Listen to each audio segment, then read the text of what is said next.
Hello everybody, what is going on, and welcome to the first episode of FIFA 20's Road to Glory Career Mode here on my channel. You all have been patiently waiting for this to come out, asking me when is it finally going to be dropping. Well, it's here today and the wait is over. I was waiting as well for EA to patch any issues with Career Mode. They've now done that, so hopefully we can have a long-term save that doesn't have any problems. But this year we are going to hopefully take Forest Green from League 2 all the way to Champions League glory. I will explain why we have chosen Forest Green in just a few moments, but to set the scene for any of you who maybe don't know, any originals on the channel will remember our first ever Road to Glory career mode that came out in FIFA 17. We chose Hartlepool. We took them from League 2 to Champions League glory. We had two players who have somewhat become a little bit of, I guess, heroes on my channel, you could say. Riera Canadell and Ollie Hill are two names that you might remember if you saw that Hartlepool career mode. Now, they are two of my favourite players, favourite regens I've ever had on a FIFA career mode before. To set the scene for you, Riera Canadell was signed, I believe, from Eibar, a little Spaniard who played up front for us. Ollie Hill played in behind him, a youth academy player that we got through Hartlepool's Youth Academy. Both of those guys were sensational. Canadell, I think, made like 170 appearances, scoring over 100 goals in those appearances. Ollie Hill, on the other hand, made over 200 with a goal contribution of like 170. They were crazily good, put it that way.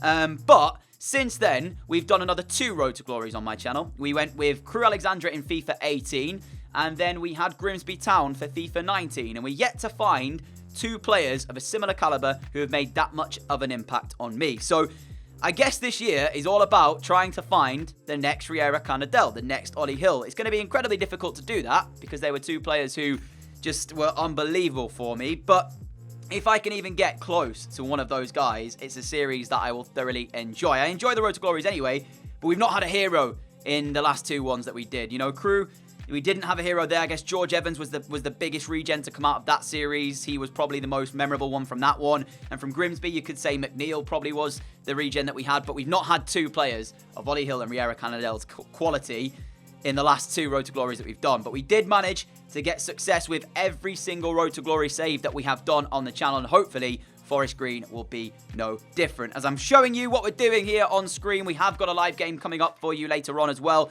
where we will play against Walsall, so make sure you stay tuned for that. We will also begin the season off with a post-com game as well against Oldham, so a lot to look forward to.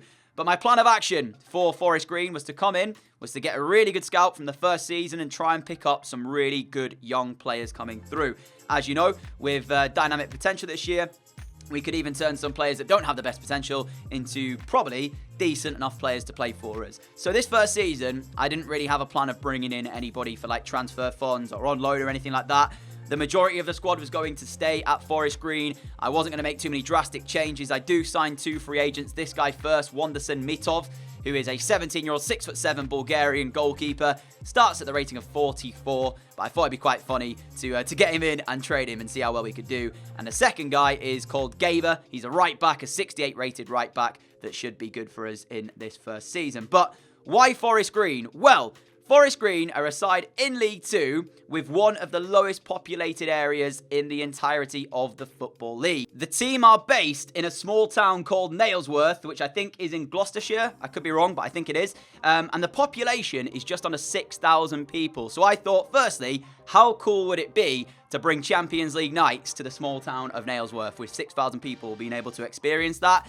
And secondly, whenever I do a Road to Glory save, as I've said before, I always pick a team that has really cool kits. And I feel like the green on the Forest Green home kit, it really just appealed to me. So I was like, okay, I'm picking them. Their kit's pretty cool. And the story's pretty cool as well. There's lots of other interesting facts about the club and everything. So if you want to search them up, have a little Google search and read through. I'm sure you'll find out some things that you probably didn't know. But to get back into the actual action then, what we've done so far, we got knocked out of the pre-season tour in the group stages, didn't even get anywhere near getting out of it. We signed a scout future star who is right there, goes by the name of Lopez, 63 rated already in League 2 at 17 years of age. Riera Canadell, anybody? Is he in the next one? We'll find that out later on in the series. And ultimately, I just did a lot of club maintenance, going through players to see what they were like and see what I had to work with. I think the squad is pretty good actually already at Forest Green. There wasn't too many drastic changes I felt I had to make. I transfer listed 2 players, that was it. Every one of the loan players that's already here are going to be staying until they eventually go back to their parent clubs and whatnot. But it was more about just getting that scout in, make sure we have a good foundation to build upon, and really try and take this club as far as I can. Now, you might remember as well, I'm a big fan of trying to get promoted as quickly as we possibly can through the lower divisions. But with the way that I've sort of planned out this series, I actually don't particularly mind if we are having to fight it out in one of the leagues this year, because traditionally when we get sort of a roll, we end up going from League 2 to League 1, then League 1 to Championship pretty quickly, and we sort of climb up the football divisions as quickly as we can. Usually we get sort of 3 promotions in 3 years. This time around, I'm not so sure, because the first game of today that you're going to see, I was a bit surprised with how we kind of played, and that made me think maybe, just maybe, this might be a bit more tricky than I first thought. But that is the struggle of lower league football and trying to get your team to the top ends of the Football League. And the journey that we will go on, I guess, with Forest Green is the thing that we will enjoy the most about this, to try and take them, like I said, from this small club in a town of Nailsworth with only 6,000 people to one of the best teams in world football. That journey is hopefully going to be a special one. We're going to have players coming through that will make a name for themselves, become heroes in the world of football, and hopefully you will enjoy it as much as I will playing this series too. But one of the interesting factors as well, I guess, to kind of look forward to is the budget and sort of the finances that you're sort of working with. I took a quick look at it to see what we were getting in terms of finances as we enter our first game of this season against Oldham at home. There's the team I picked for it. But I checked out shirt sales to see what was kind of going on. And at this current time, this just kind of shows you where we start and where we will go to. We have sold 1,056 Forest Green shirts. 1,000. That is not a lot of shirts when you consider it. Think about that and put it into perspective when you look at the top tier end of football, how many shirt sales they get.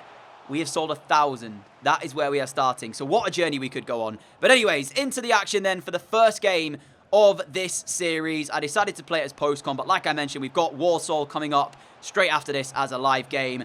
And when I mentioned about us having a potential struggle, this game really did highlight it to me that the teams seem to be not too bad at all. We started off, we had the first chance, it was a poor shot, we hit it straight at the goalkeeper, but then Oldham did that. And when they did it, I was looking at this going, that's a goal of real quality. That is a goal that you only have to sit back and go, wow.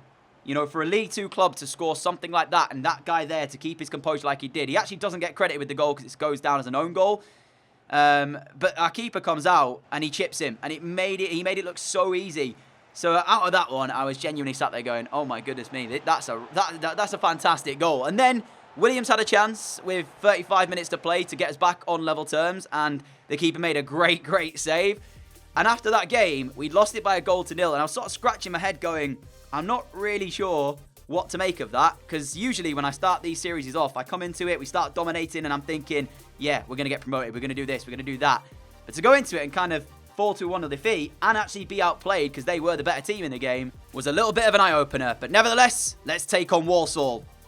So, not exactly the start that we were hoping for from the Road to Glory career mode. 1 game and 1 defeat so far, but we won't worry about the league table just yet because it's still very early doors until we sort of get 10 games in, and if we are still near the bottom, that's when I need to worry. But yeah, so I thought I'd give you guys a live game today as well against Walsall. I've yet to decide how I'm going to do these episodes, whether or not they're going to be completely live or I will throw some post-com in there as well. But I probably already showed you him, Lopez. We got him as the Scout Future Star. Very excited about the prospect of this guy. He could be with us throughout the majority of the series. And I probably mentioned Riera Canadell and Ollie Hill in the post-com bit as well. I want to find another Riera Canadell, another Ollie Hill. Although that could be quite difficult to do because they are pretty much in a league of their own on my channel whenever we've played the Road to Glory. We've yet to sort of get another player of their caliber in the other ones that we've done. So yeah, Lopez could be that guy. I've gone ahead and edited him as well. So he's wearing some nice boots this time. His shirt is untucked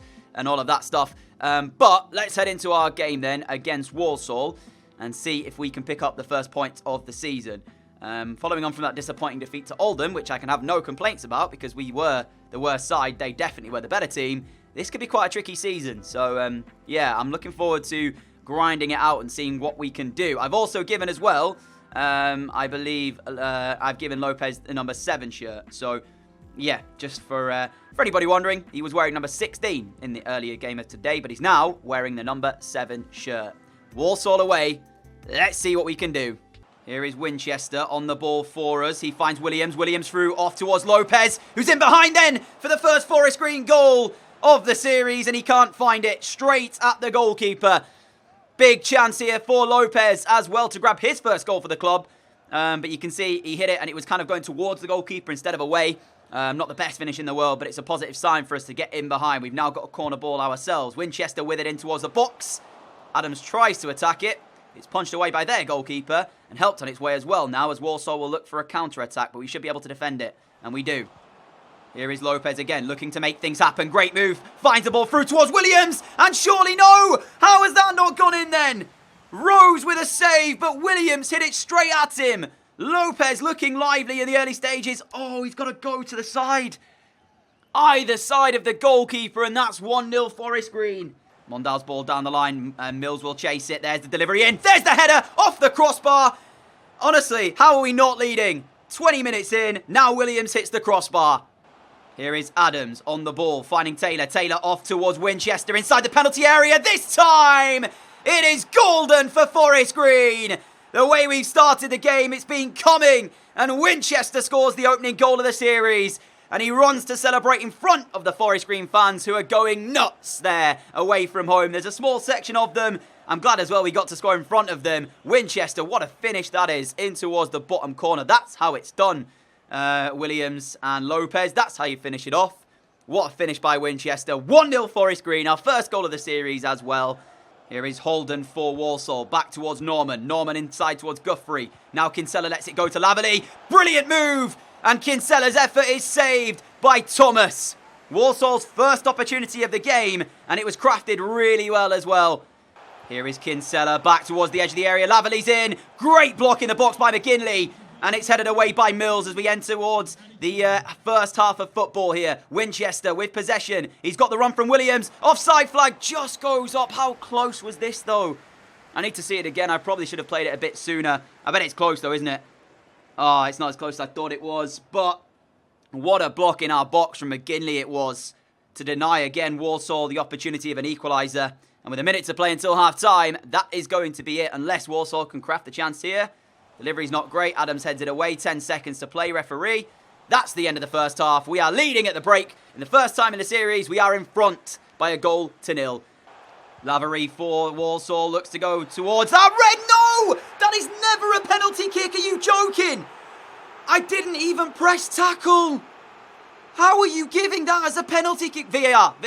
I know it's not in League 2, but VAR. Oh my, that is outrageous. He dived, ref. I can't believe that. I can't believe it. I want to see it again purely for the stupidity of how it was given. So the pass in towards Gordon, who doesn't even get the touch on the ball. So he's not even in control of the ball. We are. There's barely any contact there, ref. How have you given that as a penalty kick? I was going to say free kick, but I wish it was a free kick. Lavery from the spots goes straight down the middle. Walsall 1, Forest Green 1. Referee, you are having my life. That is a joke of a decision. Winchester's ball sent through towards Mondale. This needs to be a finish with 20 minutes to play here. Mondale across towards Williams. And it's 2-1 Forest Green. It's the tap-in for Williams. And that is what we've deserved. I was going to call it daylight robbery if we'd have only got a point here. I mean, there's still time as well for the officials to screw us over again. But they need a reason to do so. And it was never a penalty. Ever, ever, ever a penalty.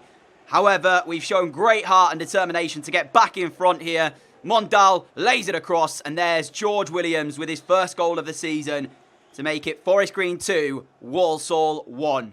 2 minutes added on here as we look to see the game out for our first 3 points of the season. Mills will take back possession and then lose it straight away, actually, as we tried to feed the ball inside towards, I think it was Taylor. But there's the full-time whistle. Walsall 1, Forest Green 2. We survive a little scare as they were able to pull a goal back from the penalty spot after it was given by the referee. Again, I stand by my point. It was never a penalty. But we showed heart, we showed determination, we showed grit to get back in front from George Williams scoring his first of the season. and it's our first 3 points of the season. Post-match interview time now then, as I wonder if we're going to have a question about the referee and his decision during the game. I highly doubt it, but we might. Your team scored the decisive goal. What do you make of the game? We were the better team by a country mile. I believe that. We were dominant in the first half, didn't deserve to be back at 1-1, and we got the win in the end. Our second question is, you managed to turn the tide and find the decisive goal. Given there wasn't much to split the two teams, did you have any doubts you'd come away with the win? I'd say I trusted we have it all. We give it our all, sorry. I mean, I wonder why there is no question about the referee. Lavery was one of their best players. How difficult was it to stop their attackers? I mean, again, we won the game, and the only goal they got was from a penalty. It wasn't even from open play. So I don't really think I'd justify that with an answer. So anyway, there's the post-match interview done. And that will be where we end off today's episode, my friends. A massive thank you for watching this first episode of the series.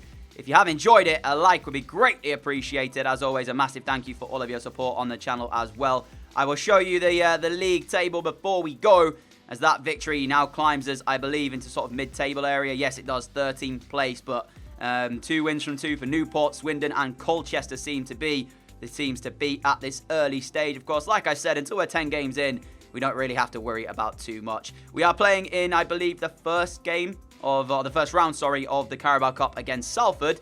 So we'll take them on in the beginning of next episode. Might play it, might sim it. I've yet to decide. Obviously, as well, for the budget, for anybody wondering and want to suggest any signings to us, that is the budget that we currently have available to us. £274,000 in the transfers and £3,000 in the wages. That is because I've got a very, very good scout who should hopefully be bringing us back some top quality players. To show you my youth academy real quick, the only 3 players currently in here are Jordan Mason, George Jackson and Aidan Morgan. I could actually promote both Jordan Mason and Aidan Morgan. Let's do that actually. Let's promote them both to the first team, give them a contract. Check them out before we go as well to see what skill moves and weak foot we are working with, as they could actually be hidden little gems. Let's have a quick look. So Morgan, 4-star weak foot, 3-star skill moves, and 4-star, sorry, for Mason. So some good little prospects there as well to add to Lopez, who's already beginning to show his quality in League 2. 17 years old. How far can that kid go? Time will tell. Nevertheless, a massive thank you for watching, like I said, and I will see you all for the next episode in the series this coming weekend. Until then, have a great day, have a great Friday evening, and I will see you all again soon. Adios!